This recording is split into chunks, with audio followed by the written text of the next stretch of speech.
Taking pictures and selling them is not only a great way to make money, but it's also very fun to do. In this video series, I'm going to be talking about stock photography online.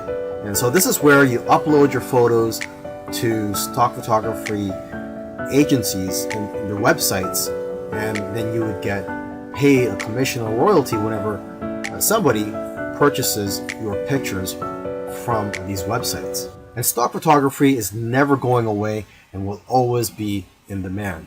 Although I must warn you, it is harder to make money selling photos nowadays than it is before, say a few years ago, because of the competition. However, there are people who are making 6 figures per year with stock photography. And this video series was created to help you rise above your competition. Lastly, I just want to say that stock photography is a great learning experience, and you're going to become a much greater photographer because of it. It's also satisfying when you see companies using your work and knowing that your work has value. And like I said earlier, it's fun. Now here are some quick photo tips for you. Only high quality photos are going to be accepted into stock photo sites. So if you want to have high quality photos, you need a high quality gear. So I highly recommend that you use a DSLR camera, and a plain 50mm lens is just fine. Now you're going to want to try to take pictures that are difficult for regular people to take with their smartphones. And if you are going to be using DSLR cameras, try modifying your shutter speed and try to play around with it. For example, you could try taking long exposure photos. Long exposure photos tend to sell more. When you're taking these pictures, make sure that there's a concept behind the photo. You have to try to capture photos with intention, and also try to make your photos socially relevant. Another important key is to make sure that your picture elicits some type of emotion or has some type of purpose, such as showing that it's the fall season. Now, photos that do well are in the niches related to food, health, beauty, fitness, money, and business. You also have to remember to leave some room for copy and text for the users to put on the photo. And you should know that photos are not going to be accepted if there are brands, names, or license plates in the background. And if you have models in your photos, they will have to sign a release form. Now that you've taken some pictures, where do you sell those pictures online? Well, the easiest way to find these sites is just to type in stock photos on Google, and you'll find plenty of stock photography websites where you can upload your photos. Now, let me just give you some of the top sites out there. Okay, there is Pond5, which pays 50% of the sale, Alami, which pays 40% royalty per photo, and there is one photographer that I know of who makes $100,000 per year from just this one website. Okay, and there is iYeem, which pays 50%. A lot of photographers are having success with this site. And there is Getty, which pays 20 to 30%, but they do sell photos for a much higher price, between $300 to $500. Okay, and 123RF, this stock photo site, the way they work is that the more photos you upload, the higher the royalty percentage that they'll pay you. And there's iStock, which pays 15 to 45% depending on the photo, but they'll pay you a higher rate if your photos are exclusive to their site. And there's a Dreamstime, which has a very thorough approval process, but if you do get approved, they'll pay you 25 to 50% royalty and up to 60% if your photos are exclusive with their site. Plus, they'll even pay you an extra 20 cents per photo. And then one of the biggest stock photography websites out there is Shutterstock. They'll give you the most exposure because of their reach, huge customer base, and ability to advertise your photos. And there's Adobe, which will give you almost as much sales but higher sales amounts. And Adobe stock is integrated into the Adobe software. There's iStock Getty Images, which can also get you a lot of sales. Now, what I usually do advise to photographers is to stay away from some of the larger stock agencies, such as Shutterstock iStock, etc. because they're publicly held companies, and they're more interested in making their shareholders happy and not the individual contributors. They just don't have the incentive to help contributors grow and make more money. However, if you are a beginner, you may want to try out these larger stock agencies just to test out the waters and to gain experience at first. And then you could try out the smaller agencies such as Dreamstime, Stockfresh, etc. The advantage of working with these smaller agencies is that there's less competition for you as a contributor. But then again, everybody is different, so you have to figure out what works for you. And interestingly, I know of somebody who makes more money uploading to free stock photo sites like Pixabay than other stock photo sites because people have the option to donate to you when they download your photos for free. In the previous video where I spoke about where to sell your photos online, I forgot to mention that you could also sell your photos directly from your phone, and there are a few apps available for that, but the most popular photo app right now is one called Phope. And with Phope, you download it, and I believe it's available both for the Android and the iPhone, and you get 50% of the sale. But you can make more money by joining what they call missions on Phope, and these missions are sort of like projects for brands and other companies.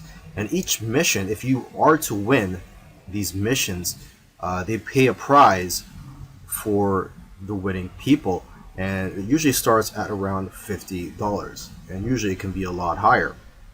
Okay, now if you want to have success with this app, you want to analyze the photos which have already been sold. So take a look at the sold tab in the explore section of the app. I also recommend that you analyze the profiles of people who have won missions or sold a lot of photos, as they usually have a lot of good photos which can give you ideas. And lastly, you could create profile on Phope and follow people. So you can follow other photographers and they could follow you, and you guys can share tips with each other and be more successful in the long run. Earlier, I mentioned that you should try to avoid large stock photography websites such as Shutterstock. However, if you're new and you want to gain some experience, or for whatever reason, if you feel that large stock photography websites are for you, here are some keys to success. Obviously, these big sites have thousands of photos, and photos that have less saturation will sell the best. For example, pictures of cats, unless there's something unique about the picture, won't do as well as pictures of animals in the wild. Another example is pictures of iconic buildings such as the White House. These types of pictures won't do as well because there's already a lot of pictures of the White House out there. Now, however, if there's something unique such as an event or a protest happening around there, and you capture that on photo, then that picture will do a lot better. It's also important to use the right keywords. For example, if you're posting photos of flowers, you'll be more successful if you know the exact scientific name and the species of those flowers, and also the English name, where they're from, and other details. And from what I've seen, the best-selling images are the ones with themes such as Christmas, Halloween, Easter, etc. And new images usually sell better than old images, simply because old images tend to get buried in the search results. In the last video, I gave some tips on how to be successful if you were to upload to those larger stock photography websites. Now in this video, I want to give some tips on how to be successful just in general. So these tips will work whether you decide to go for the smaller stock photography websites or the larger stock photography websites. To start off with, you cannot be a generic photographer and make money with stock photography. To be successful, you have to niche down. You cannot be too broad. So you have to be very specific and also good at what you do. For example, portraits of people are always popular. So if you can focus on that, you'll probably do well. You should also stay in tune with what's going on in the world. People who are talking about the popular topics of today need images to support what they're saying. And if you are going to be uploading to multiple stock photography websites, you can use an app called MicroStalker for tracking your sales across multiple agencies. And lastly, if you're consistent, you'll increase your chances of being successful with stock photography. You'll do best if you upload a small amount of photos consistently. Selling your photos on stock photography websites is great. However, there is a lot of competition and it is harder to make money nowadays than it is in the past. So one thing I like to tell people who are involved in stock photography, if they want to take their business to the next level, is to start their own website and just sell photos from your own website. And what I like about being in control, having your own website and selling your photos from your own website, is that you can collect the emails of your customers and people who visit your website. And basically, whenever you have new photos, you can notify your list of subscribers. You could also offer deals from time to time. You see, when you have an email list, you could just email them whenever you're in need of some cash flow. Now, what I recommend you do is, if you are going to start your own website, is to make your website focused on one niche. I know of somebody who made $4,000 in 1 month from his own site. Now, aside from just collecting emails from your customers, you could also collect emails from people who just visit your website. And to entice them to opt in, you can run a contest where if they enter their information, such as their email and their name, they'll be entered to win a photo or a print. Another great thing about building a list of subscribers is that you can build a relationship with your audience and that you're going to get repeat sales in the future. You see, when people buy your photos from stock photography websites, you don't collect their information. So it's not like you could tap their shoulder in the future and say, hey, would you like any of my other photos or my newest photos? This way, with your own website, you could just notify them, like I said earlier, whenever you have new photos or if you have a discount that you're offering. You should also sell prints of your photos from your own website to increase your revenues. Now, if you're scared to start your own website, there are several tools out there that make it very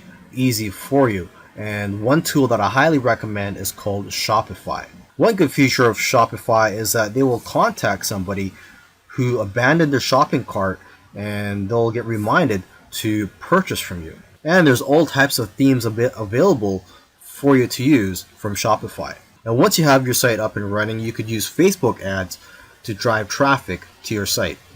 In another video, I mentioned that you can't get rich from doing online surveys. However, I have seen people earn a part-time income from doing online surveys.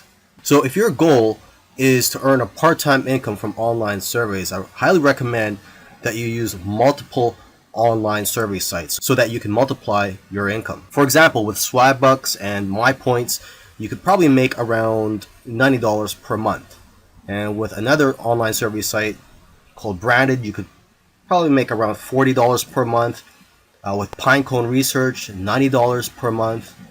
And if you look on Craigslist, also use those high-paying survey sites such as Focus Group and Survey Squad, which I don't really like to call survey sites, or more of market research sites.